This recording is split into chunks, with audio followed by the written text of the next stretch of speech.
on this story, we can bring in Wassim Nasr, who tracks jihadi movements here at France 24. Wassim, what do you see in this video, and what conditions are Olivier Dubois in?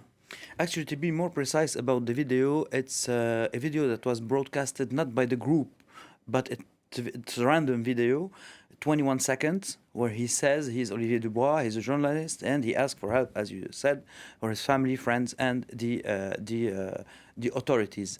And it was. I got this video this morning at dawn, and then it got public on Twitter and other media outlets. You have to know also that he disappeared in Gao since the 8th of April, so almost a month.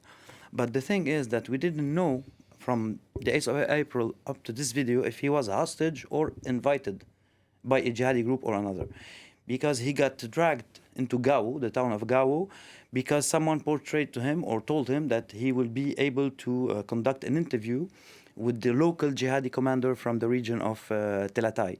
And this is why he went to Gao.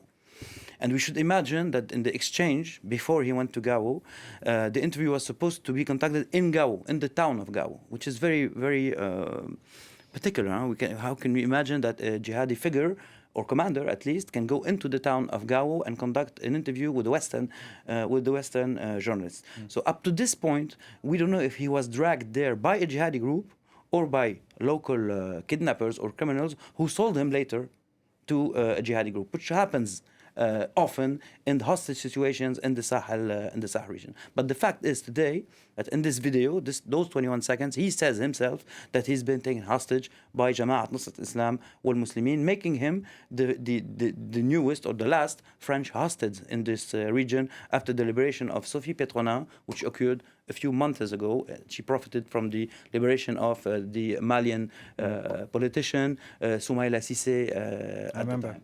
You just said he has been taken hostage since the 8th of April. Why then are we learning about this today? Because actually we didn't know if he was a hostage or invited, you see.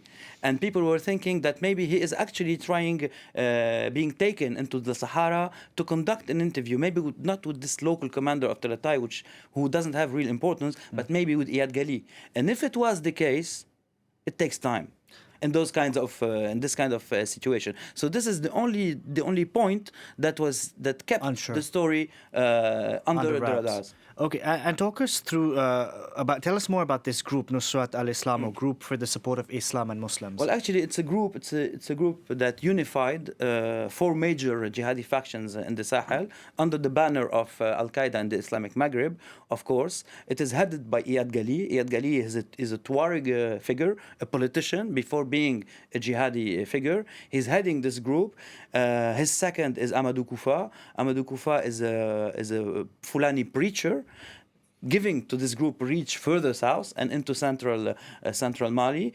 And this unification happened in 2017, beginning of 2017. And since that time, the group didn't stop growing and getting more and more entrenched in local politics and inside of the local population. We have to remember that this group today talks and conducts negotiations with the Malian authorities, with Burkinabe authorities, and is waging war against the Islamic State too.